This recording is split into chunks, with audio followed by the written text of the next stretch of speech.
Hello students. आज जो हम लोग टॉपिक करेंगे वो पूरे पॉलिटी का एक मैक्रो व्यू है।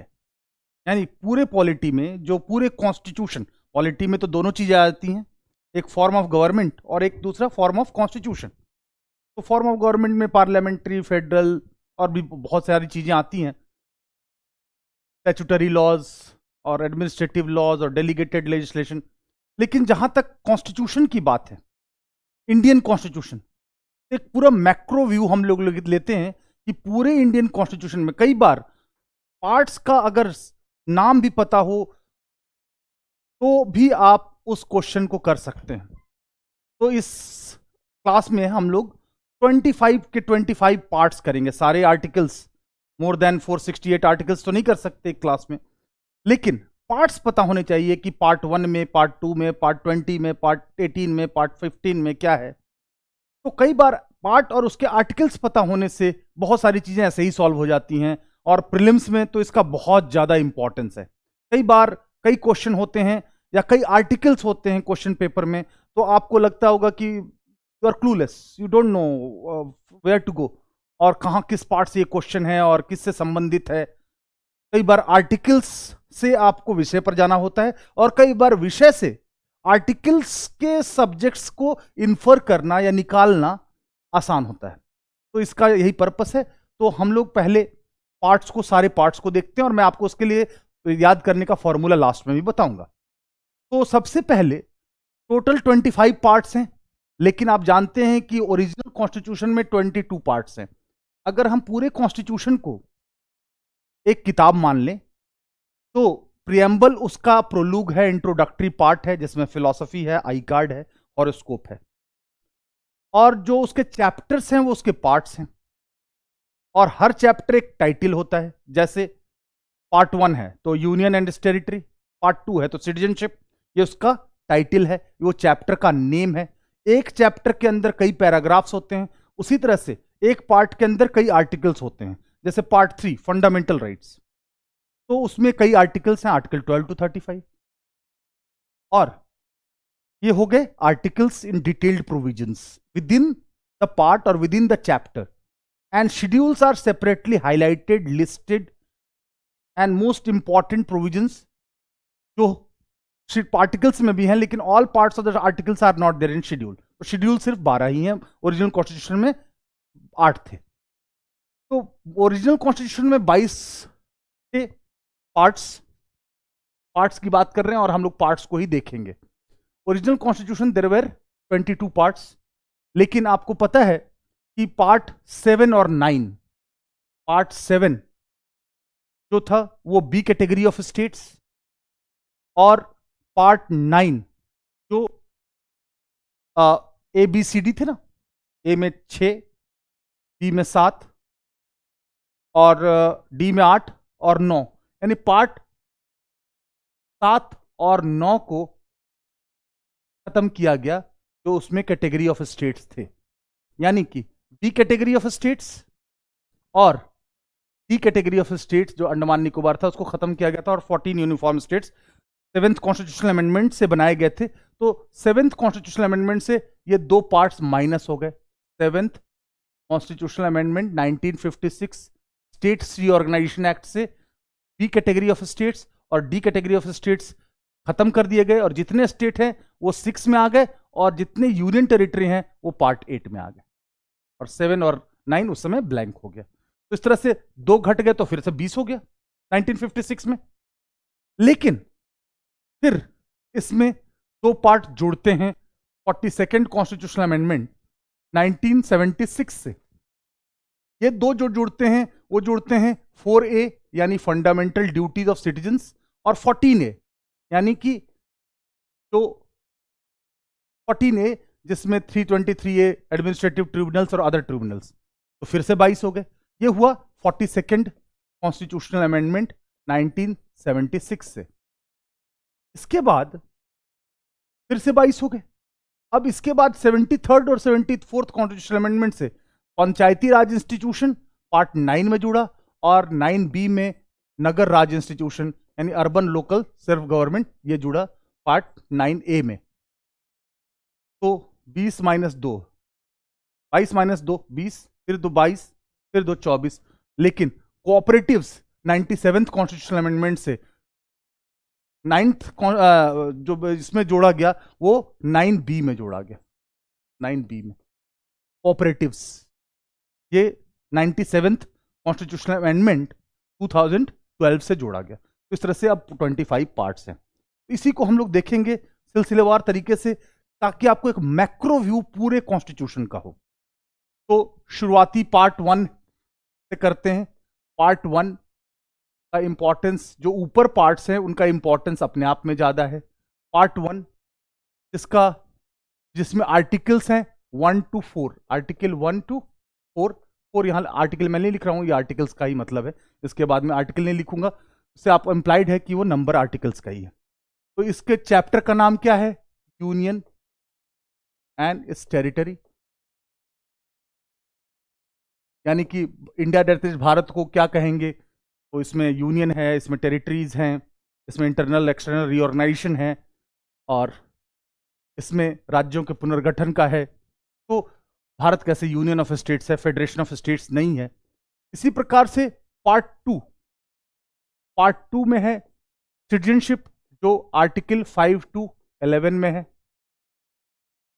और सिटीजनशिप सब्जेक्टशिप से अलग है, और कौन सिटीजन होगा, कैसे सिटीजन होगा, कैसे जो 5 तरीके से सिटीजनशिप मिलेगी, कैसे 3 तरीके से सिटीजनशिप जाएगी। क्योंकि 11 में है कि पार्लियामेंट सिटीजनशिप का कानून बनाएगी, और पार्लियामेंट ने 55 में, 86 में, 1992 में, और 2003 में, 2005 में, फिर 2019 में जाकर सिटीजनशिप अमेंडमेंट किया और उससे कई प्रावधान किए।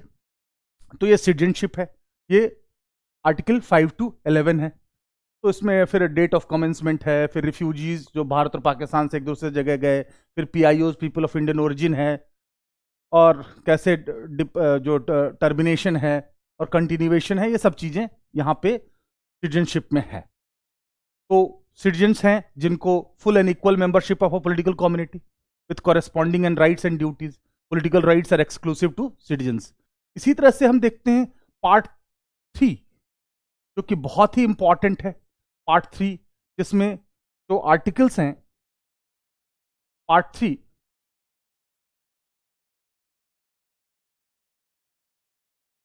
3 जो है, एक मिनट, अगर पार्ट 3 देखें तो पार्ट 3 जो है सबसे इंपॉर्टेंट है, और इसमें फंडामेंटल राइट्स हैं जो आर्टिकल 12 से लेके 35 तक हैं। फंडामेंटल राइट्स जो कि mostly individual rights against state हैं, लेकिन कई बार जुडिशियल जजमेंट से इसको against private individuals and other organisations भी किया गया। जैसे हैबियस कॉर्पस में प्राइवेट इंडिविजुअल्स जोड़ दिया गया, जैसे आर्टिकल 17 है वो अगेंस्ट सोसाइटी है, 23, 24 है, इस तरीके से। तो primarily individual rights against state है, और जो अमेरिकन कॉन्स्टिट्यूशन के बिल ऑफ राइट्स से प्रेरित है, और मोस्ट वल्नरेबल है, जिसकी गार्जियनशिप खुद सुप्रीम कोर्ट और हाई कोर्ट्स करती हैं। तो ये पार्ट 3 हो गया, जो फंडामेंटल राइट्स है, जो इंडिविजुअल राइट्स के लिए हैं। जो पार्ट 4 है, पार्ट 4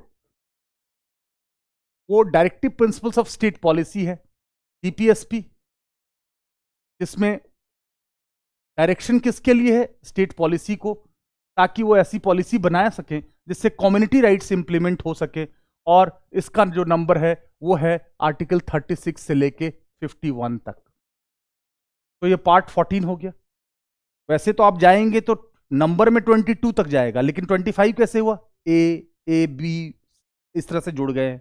जैसे अब जुड़ेगा part directive principles of state policy, जो है उसमें लिबरलिज्म, सोशलिज्म, गांधीज्म तीनों प्रिंसिपल्स हैं, और इसमें डायरेक्शन है स्टेट के लिए, ताकि पॉलिसी बनाते समय स्टेट डायरेक्शनलेस ना रहे, स्टेट के पास एक मैनुअल रहे, स्टेट के पास प्रिंसिपल्स रहे, एक प्रेडिक्टेबिलिटी रहे स्टेट पॉलिसी बनाने में, कि हम कुछ प्रिंसिपल्स, कुछ आइडियोलॉजीज को जो टाइम टेस्टेड हिस्टोरिकली हैं उनको हम फॉलो कर सकें। That is part 4। Part 4A की अगर बात करें तो मैंने अभी थोड़ी देर पहले बताया कि पार्ट 4A जो आर्टिकल 51A, जो कि fundamental duties of citizens, fundamental duties of citizens ये है, क्योंकि ओरिजिनल कॉन्स्टिट्यूशन में ये इम्प्लाइड था, क्योंकि राइट्स होंगे और ड्यूटीज ना हो ऐसा नहीं है, लेकिन वो इम्प्लाइड था, एक्सप्लिसिटली रिटन नहीं था। लेकिन 42nd कॉन्स्टिट्यूशनल अमेंडमेंट से पार्ट 4A और पार्ट 14A जोड़ा गया, तो अभी हम लोग 4A की चर्चा कर रहे हैं। That is fundamental duties of citizens were added in constitution, because since rights were explicitly mentioned, mostly individual rights given in part 3 against the state, while mostly community rights to be enabled by the state is given in part 4. So naturally after that there is a term for duty. Duties are in terms of obligations, rights that we avail, that duties that we perform. तो ये part 4A, और सबसे ज्यादा जो question आते हैं UPSC में, चाहे प्रीलिम्स हो चाहे मेन हो, और सबसे कॉम्प्रहेंसिव भी है, सबसे बड़ा भी है, वो है पार्ट 5, जिसमें जो यूनियन गवर्नमेंट को डिस्कस करता है, जिसमें आर्टिकल 52 टू 151 है। ये पार्ट 5 हो गया, जिसमें गवर्नमेंट का आपको पता है, गवर्नमेंट में एग्जीक्यूटिव, लेजिस्लेचर, जुडिशरी भी आ जाती है। तो गवर्नमेंट में पहले एग्जीक्यूटिव है, तो एग्जीक्यूटिव आर्टिकल 52 से लेके 78 तक है। फिर लेजिस्लेचर यानी parliament at the union level जो है 78 से लेके 122 तक है। फिर बीच में एक ordinance making power of president 123 है। फिर 124 से 147 यूनियन जुडिशियरी यानी सुप्रीम कोर्ट है। और फिर सीएजी तो ऐसे कंट्रोलर एंड ऑडिटर जनरल पूरे देश के लिए काम करता है, लेकिन उसकी लिस्टिंग यूनियन गवर्नमेंट में की गई है, because auditing and accounting is also important part of modern day governance. तो वो 148 से 151 में है। तो इसके विदिन भी हमें ब्रेकअप करना है, ताकि कोई भी क्वेश्चन आए तो हम पहले लोकेट कर पाए।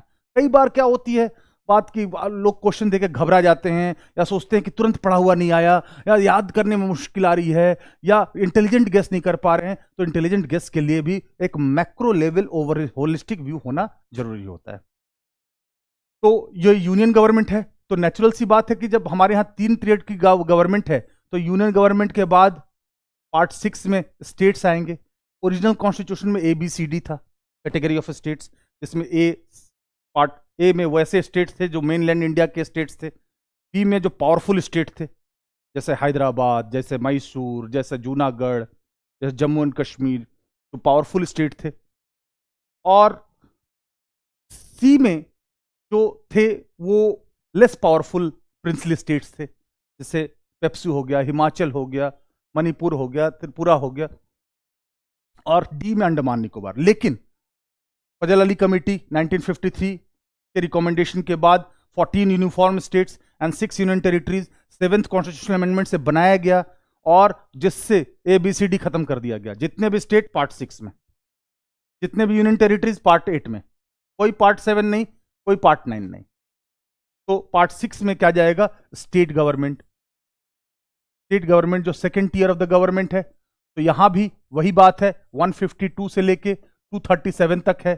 तो स्टेट गवर्नमेंट इसमें भी अगर ब्रेकअप करेंगे तो 152 से 167 तक एग्जीक्यूटिव आ जाएगा। फिर 168 से लेके और 212 तक लेजिस्लेचर आ जाएगा। 213 में ऑर्डिनेंस आ जाएगी ऑफ गवर्नर, वहां 123 में ऑर्डिनेंस ऑफ प्रेसिडेंट है, वहां 213 में ऑर्डिनेंस ऑफ गवर्नर आ जाएगा। और फिर 214 से 231 हाई कोर्ट्स आ जाएंगे, यहां सुप्रीम कोर्ट है 124 टू 147।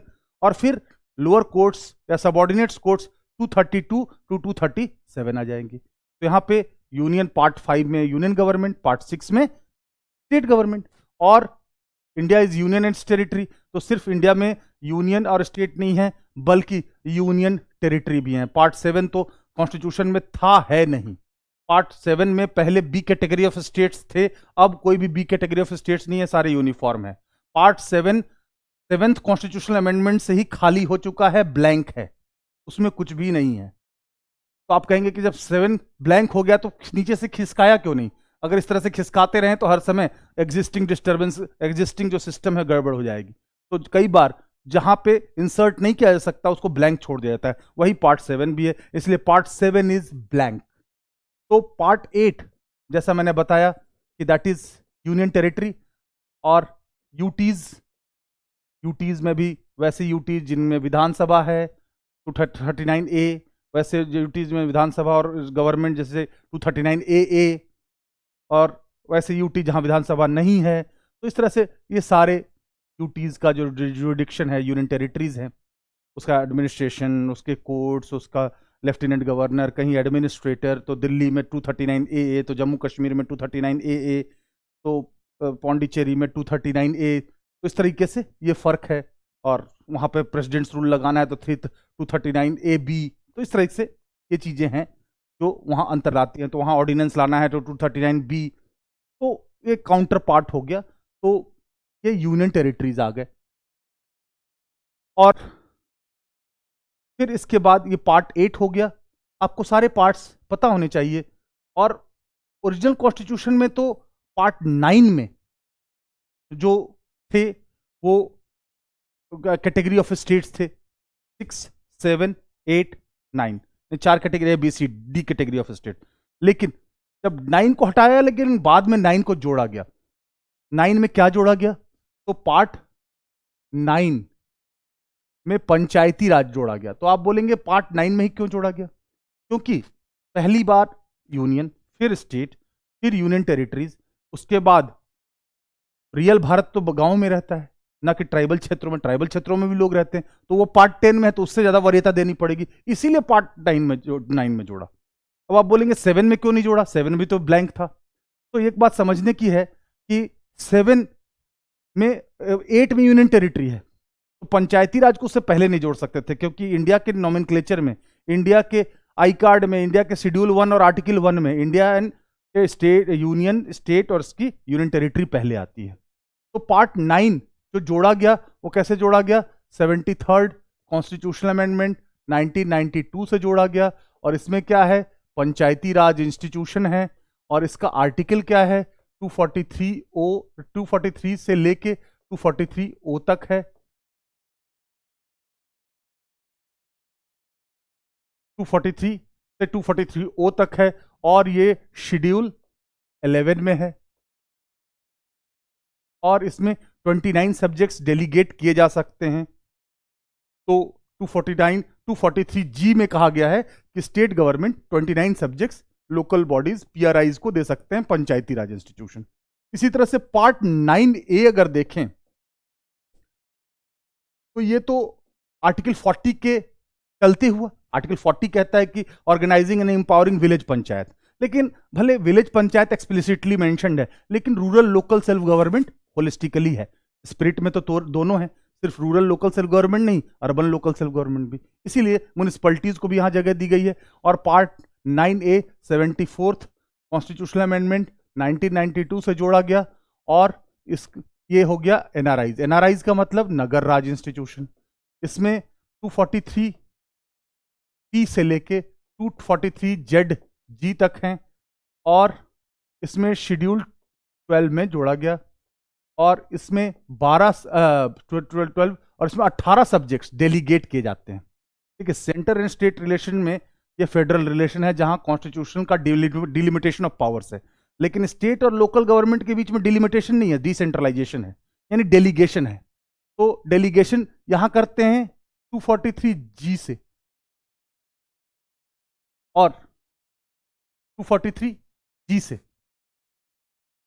और यहां करते हैं 243W से।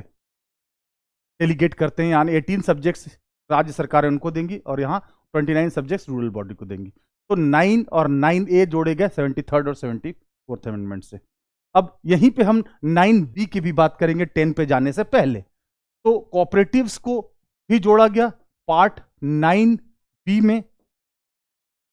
कोऑपरेटिव्स ताकि वो इफेक्टिव हो, इंडिपेंडेंट हो, प्रोफेशनली मैनेज हो, इफेक्टिव हो, एम्पावर्ड हो, इनकरेज किया जाए उनको। तो ये जोड़ा गया 97th कॉन्स्टिट्यूशनल अमेंडमेंट 2012 से कोऑपरेटिव्स को जोड़ा गया। और कोऑपरेटिव्स जो हैं वो पार्ट 9B में है।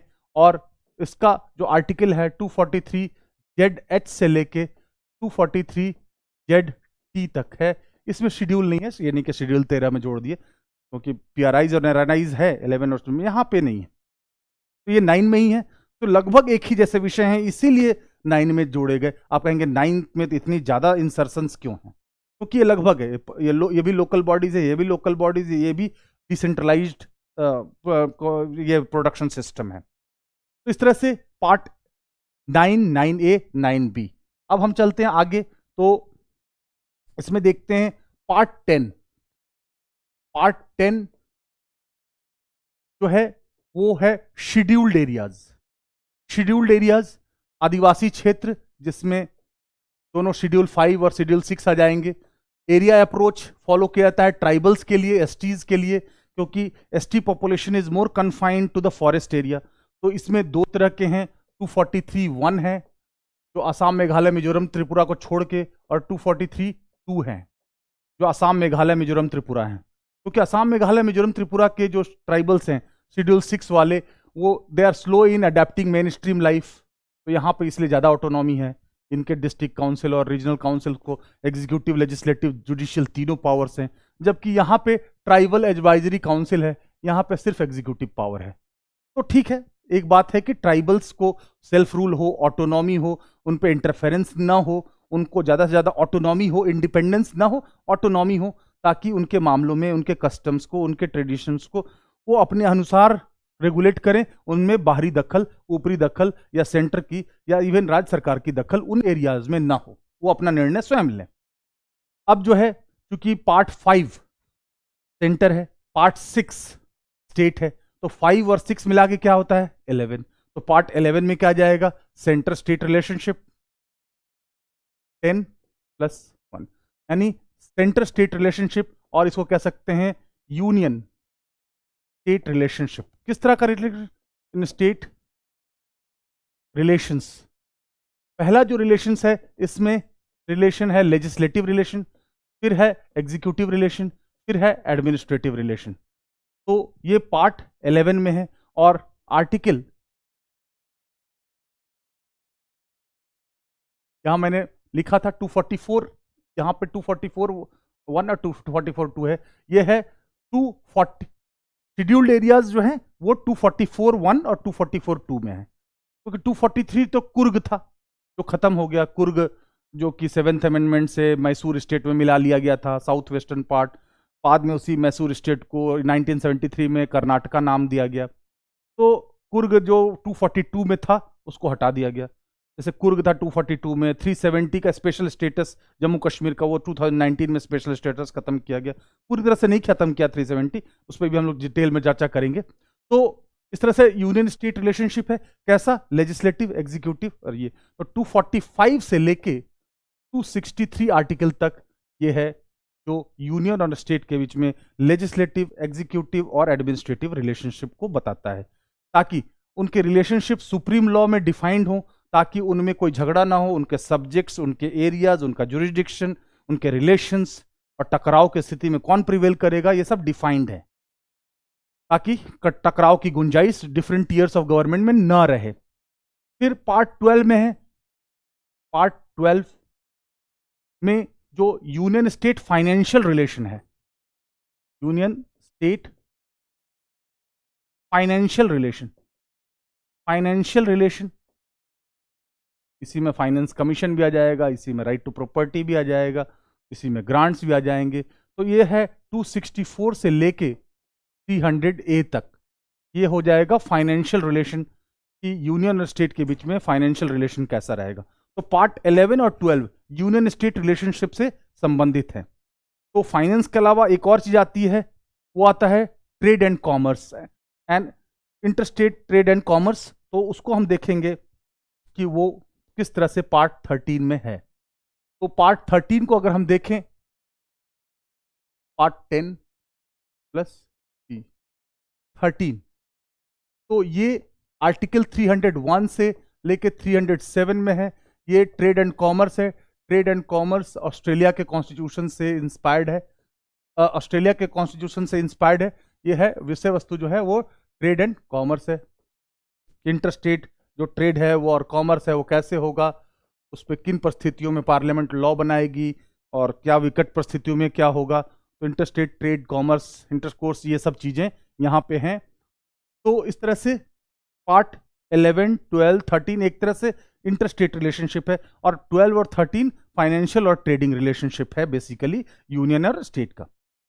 अब जो पार्ट 14 देखते हैं और फिर पार्ट 14A भी देखेंगे, तो पार्ट 14 तो ओरिजिनल कॉन्स्टिट्यूशन में था ही, क्योंकि गवर्नमेंट में पॉलिटिकल एग्जीक्यूटिव तो ऊपर है ही, लेकिन ब्यूरोक्रेसी, यूनियन सर्विसेज और other services, union and other services यानी स्टेट सर्विसेज भी आ जाएंगी।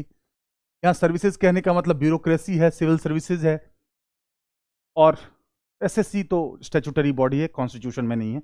लेकिन यूपीएससी तो कॉन्स्टिट्यूशन में 315 to 318, और पूरा यूनियन सर्विसेज कि उनकी शर्तें क्या होंगी, उनको रिमूव कैसे किया जाएगा, उनको प्रोटेक्शन क्या होगा।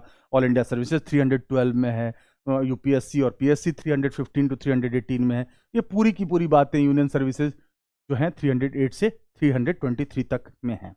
अब आप याद करें कि पार्ट 14A और 4A और 14A कब जोड़ा गया था?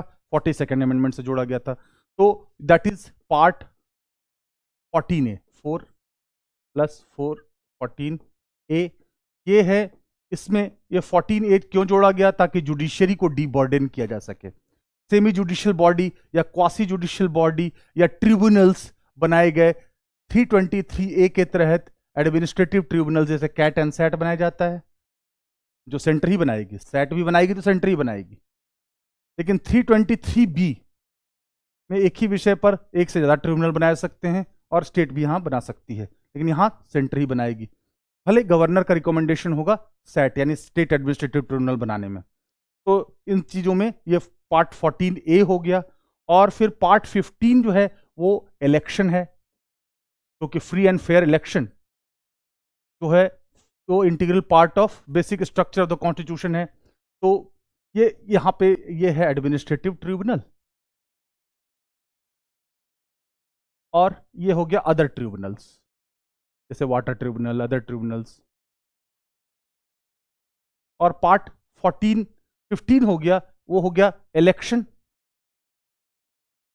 आप कहेंगे फ्री एंड फेयर इलेक्शन तो basic structure of the constitution है, फिर इतना देर से क्यों है?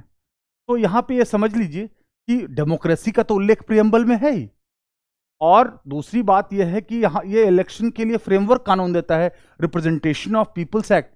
तो कई बनाए गए हैं 50, 51, और उसके बाद से सीरीज ऑफ अमेंडमेंट्स किए गए हैं, जो एक तरह से 2 बार सिलेबस में यूपीएससी में मेंशन है। तो representation of people's act, election commission, ये सब हम लोग डिटेल में पढ़ेंगे। लेकिन कॉन्स्टिट्यूशन में इलेक्शन ही है जो है 324 से लेके 329।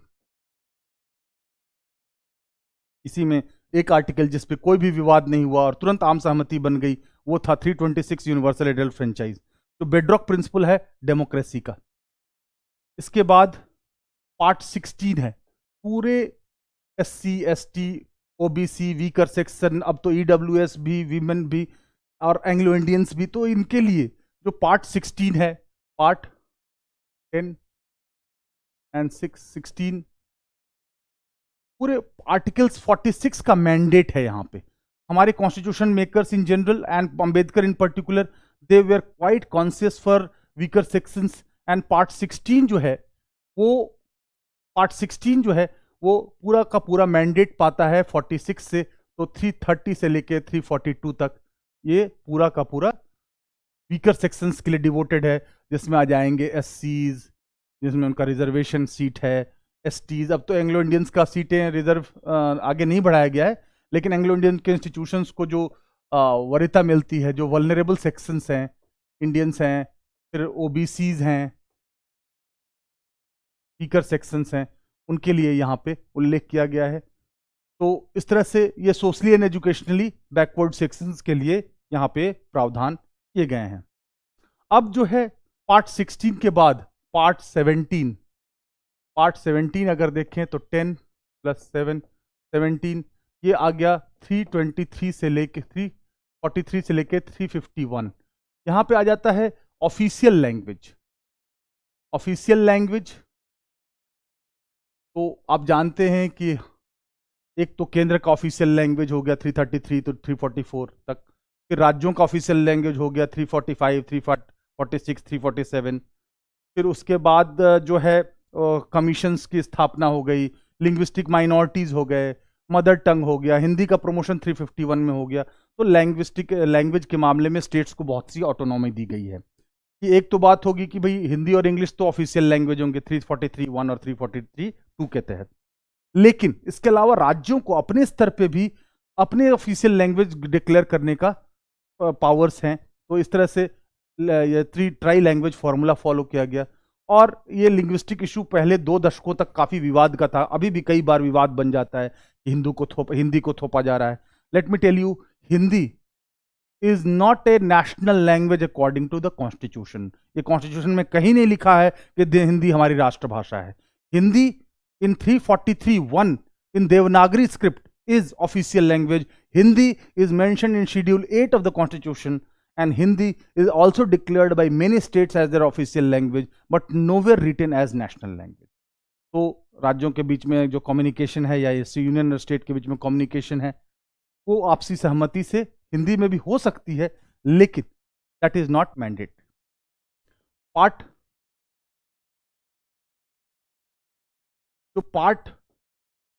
17 करने के बाद हम लोग नेचुरल सी बात है पार्ट 18 पे आएंगे। और पार्ट 18 इमरजेंसी प्रोविजंस है जो कि जर्मन कॉन्स्टिट्यूशन से इंस्पायर्ड है, 352 to 360। इसमें तीनों तरह की इमरजेंसी है, नेशनल इमरजेंसी 352, प्रेसिडेंट्स रूल 356 और फाइनेंशियल इमरजेंसी 360। तो ये इमरजेंसी प्रोविजंस है। इमरजेंसी प्रोविजंस इसलिए दिए गए हैं क्योंकि emergency situation is not a normal situation. इस समय पे केंद्र सरकार ज़्यादा मजबूत हो जाती है, इस समय सिविल लिबर्टीज कर्टेल कर दिए जाते हैं। अलग अलग में अलग अलग प्रोसीजर हैं, वो हमें डिटेल में पढ़ना है। तो ये पार्ट 18 हो गया। फिर पार्ट 19 पर जब हम आते हैं तो ये मिसलेनियस है, यानी 361 से लेके 367 तक मिसलेनियस प्रोविजंस है। कई बार मिसलेनियस प्रोविजन से भी क्वेश्चन पूछे जाते हैं। जैसे 361 पूछा गया है कि जो प्रेसिडेंट है सेंटर में या गवर्नर जो स्टेट में है वो सभी क्रिमिनल और सिविल मामलों से इम्यून है, ताकि उनकी जो ये प्रिविलेजेस उनको ड्यूटी बेस्ड है, ताकि डिग्निटी बनाया जाके हेड ऑफ द स्टेट को ये सब इम्यूनिटी दी गई है। ये 361 में ये है प्रोविजन। 365 में है कि भाई कम्युनिकेशन के मामले में सेंटर उनको इंस्ट्रक्शन दे सकता है। 367 में इंटरप्रिटेशन, किस वर्ड का क्या मीनिंग होगा। तो ये मिसलेनियस चीजें इसमें ज्यादा हैं। फिर अगर हम 368 की बात करें तो ये बहुत ही फेमिलियर है। और पार्ट 20 जो है, पार्ट 20 10 और 10 20, इसमें एक ही आर्टिकल है। आमतौर पे एक पार्ट में कई आर्टिकल्स होते हैं, इसमें एक ही आर्टिकल है लेकिन इसके कई सेक्शंस हैं। 361 है, 81 है, तो 2 है, तो 3 है, 3-4 तो खैर हटा दिया गया। और तो इस तरह से इसमें जो कॉन्स्टिट्यूशनल अमेंडमेंट है, कॉन्स्टिट्यूशनल अमेंडमेंट आप जानते हैं कि ये सिंपल अमेंडमेंट नहीं है, और ये कॉन्स्टिट्यूशनल अमेंडमेंट है और ये 2/3 मेजॉरिटी से ही हो सकता है।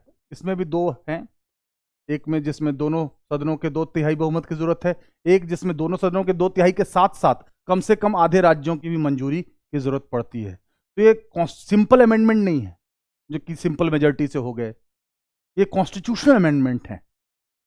तो यहाँ तक तो इसमें तो आप लोग अगर पढ़ेंगे आगे तो उसमें देखेंगे कि किस प्रकार से पहले मूल संविधान में ये था कि प्रोसीजर ऑफ अमेंडमेंट था, लेकिन 24th 25th अमेंडमेंट से इस टाइटल का ही नाम बदल के कर दिया गया। नहीं, प्रोसीजर ऑफ अमेंडमेंट नहीं, power of our parliament to amend the constitution. तो उसमें पार्लियामेंट के पावर को ज्यादा एसर्ट किया गया, और भी ज्यादा एक्सट्रीम एसर्शन हुआ जब 42nd अमेंडमेंट हुआ, जब 368(4) और 368(5) जोड़े, जब कहा कि भाई ये जुडिशियल रिव्यू नहीं होगा जो 2/3 से हो गया, और ये भी कहा कि भाई जो parliament of India will be sovereign. खैर 368(4) और 368(5) को मिनर्वा मिल्स केस में सुप्रीम कोर्ट ने खारिज कर दिया, ये बात अलग है, लेकिन इंदिरा गांधी सरकार ने इसे जोड़ा तो था 42nd अमेंडमेंट से। तो ये 368 है कॉन्स्टिट्यूशनल अमेंडमेंट। सिंपल अमेंडमेंट अपने अपने जगह पे हैं, जैसे कि जो स्टेट रीऑर्गेनाइजेशन है पार्ट 1 में 1 to 4, वो सिंपल अमेंडमेंट से होना है, उसके लिए 368 की जरूरत नहीं है। और उसी तरह से जैसे ये होना है सिटीजनशिप पे कोई अमेंडमेंट होना है, तो वो पार्ट 5 to 11 है, तो पार्लियामेंट अपने सिंपल मेजोरिटी से 11 आर्टिकल 11 के तहत कर देगी, उसके लिए यहां आने की जरूरत नहीं है। हाँ, लेकिन फंडामेंटल राइट्स है तो इससे होगा, जीपीएसपी है तो इससे होगा, फेडरल मसले हैं तो इसके अलावा आधे अधिक राज्यों की मंजूरी की जरूरत पड़ेगी। तो जो सब्सटैंटिव मसले हैं, जो प्रोसीजरल मसले हैं और सब्सटैंटिव मसले में अंतर किया गया, वो प्रोसीजरल मामले हैं, पीरियोडिक मामले हैं, उनको सिंपल मेजोरिटी से आप कर दीजिए, उसको not deem to be called constitutional amendment कहा जाएगा, वो सिंपल अमेंडमेंट कहा जाएगा, लेकिन इसको कॉन्स्टिट्यूशनल अमेंडमेंट कहा जाएगा। कई बार इसमें लोग कंफ्यूज कर जाते हैं, कहते हैं भाई है तो कॉन्स्टिट्यूशन में ही अमेंडमेंट, फिर क्यों नहीं कहते हैं कॉन्स्टिट्यूशनल अमेंडमेंट? इसके पीछे तकनीकी रीजन है। जो अमेंडमेंट पार्ट 1020 के तहत 368 के तहत होगा, उसके लिए प्रोसीजर ये है, वो सब्सटैंटिव मसले हैं, जबकि जो सिंपल अमेंडमेंट्स हैं उनको अलग करने के लिए ये कहा जाता है कि they are not deemed to be called constitutional amendment. फिर एक कंफ्यूजन आता है, तो फिर क्या दोनों की अलग अलग नंबरिंग की गई है? क्या जो 2/3 वाले हैं उसका नंबरिंग अलग है और क्या सिंपल वाले का अलग है? नहीं, फर्स्ट कॉन्स्टिट्यूशनल अमेंडमेंट तो 2/3 से हुआ था, वो फर्स्ट नंबर पे है, और 7th तो सिंपल स्टेट रीऑर्गेनाइजेशन सिंपल से हुआ था, लेकिन नंबर में कोई क्रोनोलॉजी में कोई अंतर नहीं लाया जाता है, चाहे वो सिंपल मेजॉरिटी से हो, चाहे 2/3 से हो, या 2/3 के साथ साथ आधे से अधिक राज्यों की सहमति से हो। तो नंबरिंग में क्रोनोलॉजी में कोई अंतर नहीं लाया जाता है। कई बार इस पे भी आता है बिल और एक्ट।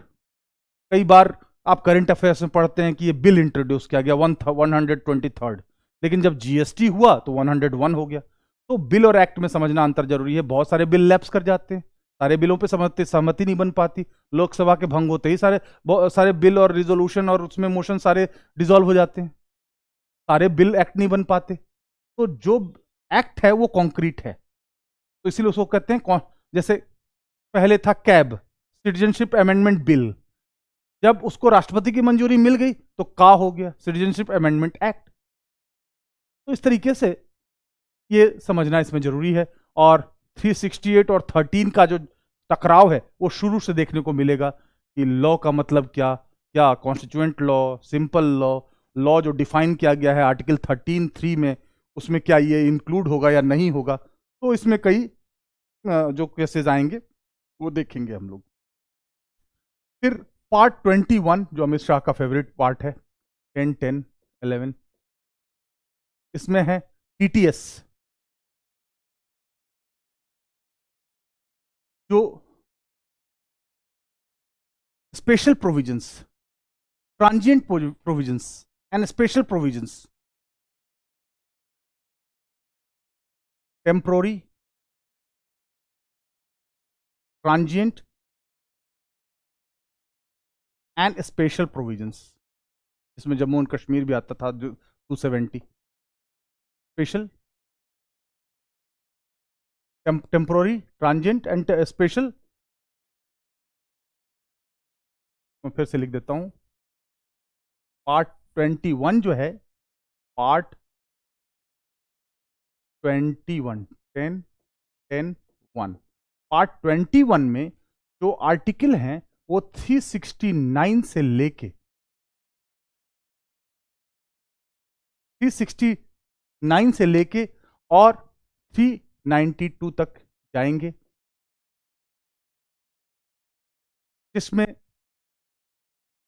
जो टेम्पोररी प्रोविजंस हैं, ट्रांजिएंट प्रोविजंस हैं और स्पेशल प्रोविजंस हैं। इसी में 370 भी आ रहा था, इसी में 371 भी आता है, जिसमें स्पेशल रिस्पॉन्सिबिलिटी है कई स्टेट के गवर्नर्स को, जैसे महाराष्ट्र के, गुजरात के।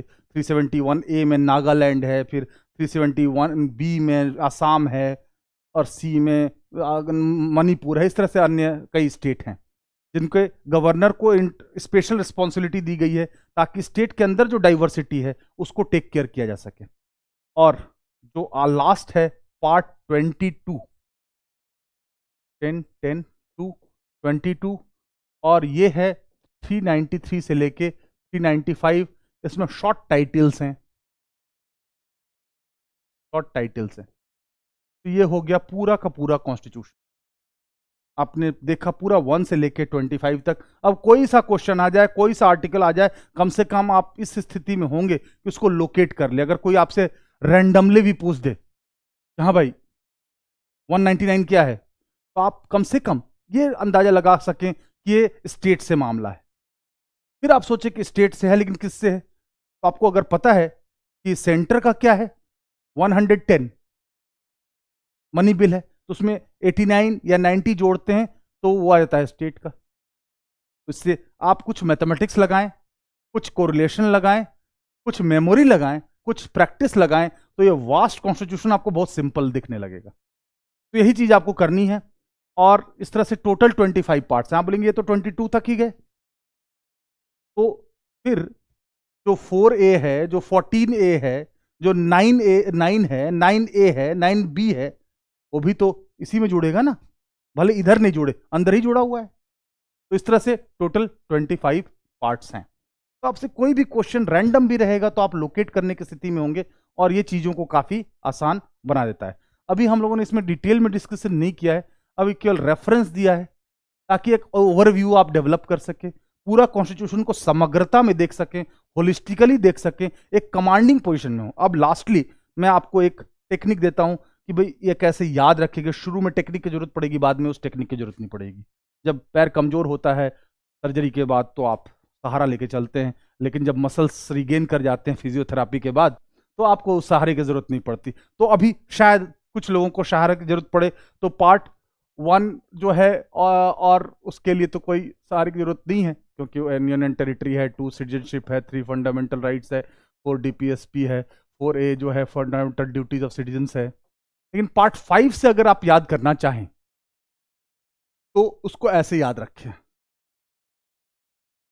यूएस यूएस उफ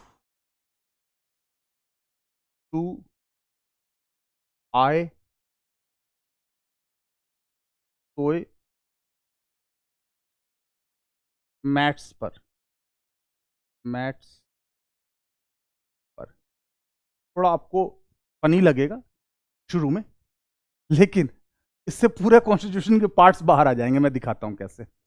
इसको ऐसे समझिए, यूएस यूएस में हॉरिजेंटली भी लिख देता हूं, यूएस यूएस उफ टू आई सोए उफ टू आई सोए मैट्स पर। यहाँ यूएस यानी कि कोई अमेरिका नहीं है। यहाँ यू का मतलब हो गया, पहला यू हो गया यूनियन गवर्नमेंट। आप याद कीजिए, मैंने बताया हुआ है आप लोगों को, यूनियन गवर्नमेंट जो पार्ट 5 में है, जो आर्टिकल 52 टू 151 में है। एस एस का मतलब हो गया स्टेट गवर्नमेंट। स्टेट गवर्नमेंट, तो अगर ये 5 में है तो ये 6 में है। अगर इसका आर्टिकल 52 टू 151 है तो इसका आर्टिकल 152 टू 237 है, जो मैंने बताया आप लोगों को। तो यूएस फिर यू आ गया, तो 238 तो नहीं रहा, क्योंकि 7th अमेंडमेंट से जो बी कैटेगरी ऑफ स्टेट्स तो खत्म हो गए थे। फिर यूनियन टेरिटरी आ जाएंगे यहाँ पे, यूनियन टेरिटरी टेरिटरीज। तो ये हो जाएगा पार्ट 8, क्योंकि 7 तो ब्लैंक था, हो चुका है। तो 239 से लेके 241 ये मैं बता चुका हूं। फिर एस से आ जाएगा क्या, यहाँ पर शेड्यूल्ड एरियाज, क्योंकि बीच के जो पंचायत था ये सब तो बाद में जोड़े गए हैं, तो इसीलिए मैं उसको कोर्स करेक्शन कर रहा हूँ। तो इसीलिए यहाँ शेड्यूल्ड एरिया आ जाएगा, शेड्यूल्ड एरियाज जो 244(1) और 244(2) में आ जाएगा। तो आपने देखा यूएस यूएस, फिर उफ उस यू से फिर क्या जाएगा, यूनियन स्टेट रिलेशनशिप।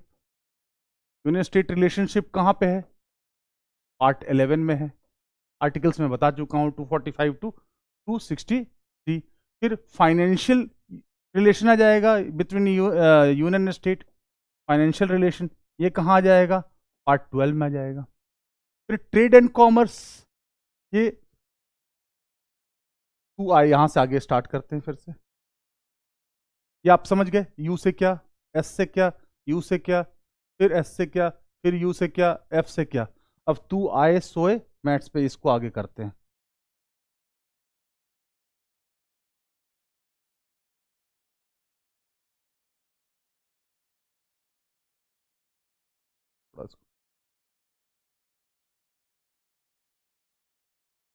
बाय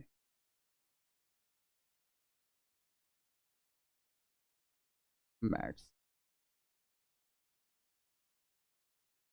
ये केवल एक निमोनिक्स है, कोडिंग है, जिसकी शुरुआत में जरूरत पड़ेगी, या वर्स्ट के सिनेरियो में कोई चीज नहीं याद आ रही हो तो लोकेट करने के लिए, पोजीशनिंग करने के लिए स्ट्रैटेजिक है।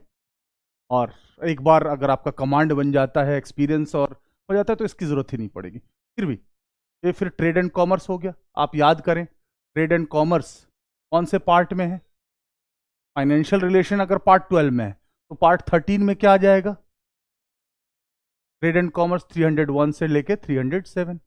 इसी तरह से जो यूनियन सर्विसेज हैं, another union and other services, ये याद कीजिए, ये 308 से लेके 323 तक है, ये पार्ट 14 में है। और चूंकि 14A और 14B तो उससे जोड़ा गया ना 42nd अमेंडमेंट से, उसको यहाँ नहीं लिया है या, लेकिन यहाँ पे एक भाग को लिया है, एक को लिया है एडमिनिस्ट्रेटिव ट्रिब्यूनल। एडमिनिस्ट्रेटिव ट्रिब्यूनल एक भाग को लिया है उसका 323A, और 323B दूसरा भाग है।